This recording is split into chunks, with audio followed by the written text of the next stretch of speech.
1, 2, 3, 4, 5. Oh, I love Skittles. They make me feel good. Look how strong I am from those bags. Miss Gillette, if you didn't know, she just loves Skittles.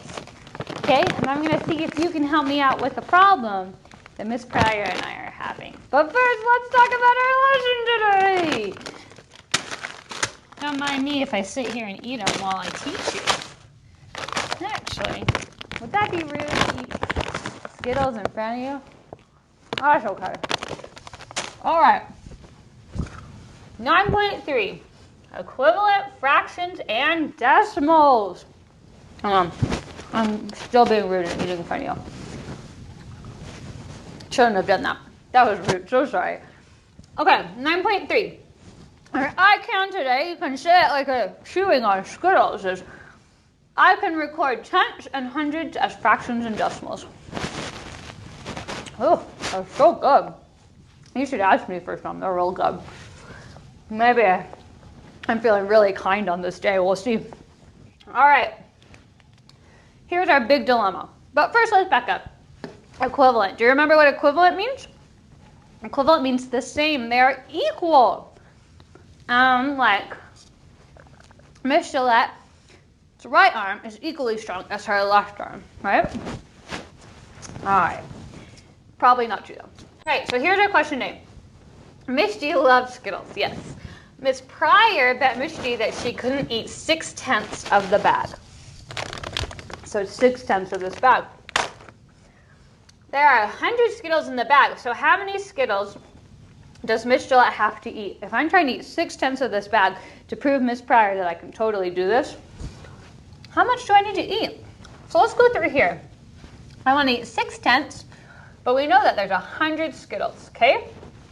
So we need to do some work. We need to make the 6/10 have an equivalent fraction out of 100. So we write our 6/10. We know equivalent means equal. And we need something to get us over 100 because there's 100 Skittles in this bag. So I need to know how many to eat because I can't just say, oh, I'm going to eat 6/10 of this bag because I don't know how many that is. So we got to think, how do I get 6/10 to be over 100? Well, I don't know if you remember the phrase, whatever you do the top of the fraction, you do the bottom. So let's think. 10 times what is going to get us 100? Well, 10 times 10 gets you 100. Whatever we do to the bottom, we do to the top. 6 times 10 is 60. So Miss G is going to have to eat 60 of the 100 Skittles, which is easy. I could do that for breakfast and then do it again for lunch and then throw up by dinner, and it'll be great. So if you notice here, look at these two. This 6/10 is the same thing as 60/100. These are equivalent fractions. They are the same amount. They mean the same thing. But one's out of 100ths and one's out of 10. So the easy thing here is to just add a 0.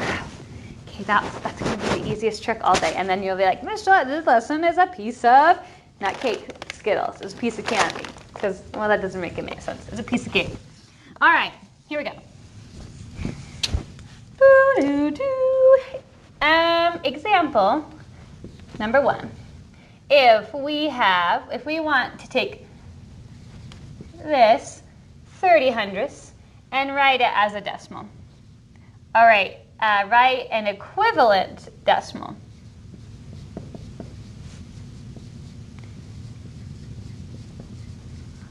And we know equivalent means equal.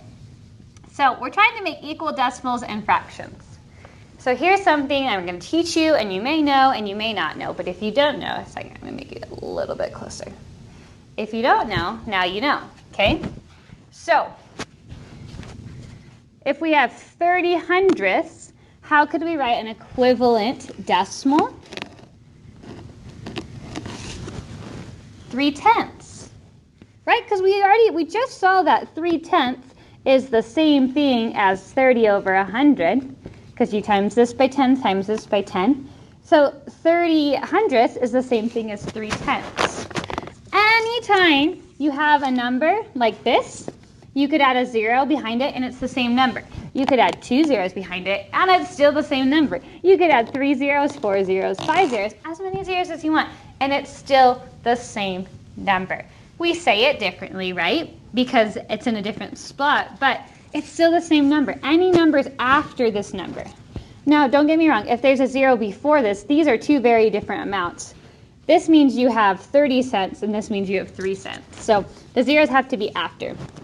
So if we're trying to find equal decimals, you can take any decimal, and this is equivalent to this if you add a 0. And it's also equivalent to this. All you have to do is just add zeros. So all we're doing today is adding zeros, whether it's in the form of a decimal or a fraction. Okay, let's try some more. All right. Example number 2. If we have 4 over 10 and we want to write it as an equivalent fraction, okay? So let's write it as equivalent fraction. We know that we could times both top and bottom by 10, or we could just add a 0 and add a 0. So 4/10 is equivalent to 40 over 100. You just have to remember, whatever you do to the top, you do to the bottom. So if you add a 0 up here, you add a 0 up here. So these are the same. So what if I asked you to take these fractions and also give it to me as an equivalent decimal?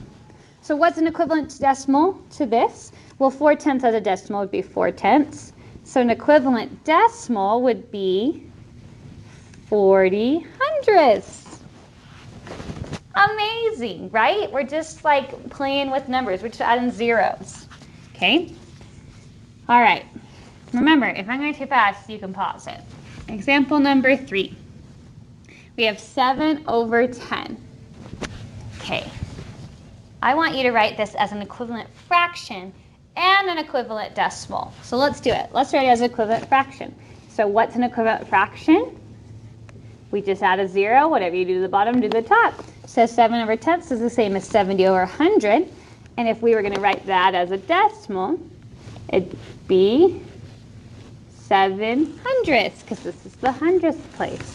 So now we just wrote the same thing 3 different times. Okay? We could write it 4 different times if we wanted to just write 7/10 as 7/10. Oh my gosh, guys, I'm so sorry. That's embarrassing. It should be 70.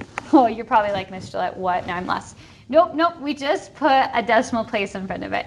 So 7/10 is the same as 7/10 is the same as 70 over 100. It's the same as 70/100. They're all the same thing. Okay, so you're either just adding a 0 behind it or adding a 0 to the fraction. Let's give you a pause problem number 1. All right, pause problem number 1. Okay, if you had 4 over 10, I want you to give me an equivalent fraction and an equivalent decimal. Okay, go for it. I'm going to do it up here. Okay, I'm going to make it equivalent fraction. So I'm going to put it over 100. And so whatever I do, I just added a 0, 40 over 100. It's the same thing. And then if I was going to write 40 over 100 as a decimal, I just write decimal 40/100ths because it's in the hundredths place. Those are my 3 things. Easy! Okay, you try. One more problem. Hopefully you got this one right. Here's your last pause problem. All right. I wonder if I'm going to trick you. So pause problem number 2. It is 1 3/10. Ooh, what are you going to do with that whole number? Let's see. Okay, you pause it. Try it. Give it your best shot. I'm going to keep going. Okay, so I'm going to write this as an equivalent fraction. Here's the trick. You don't do anything to the 1. Anytime there's a whole number, you just write it. So I'm going to take my 3/10 and add a 0, add a 0. So 1 3/10 is the same thing as 1 30 over 100. Then I'm going to write it as a decimal.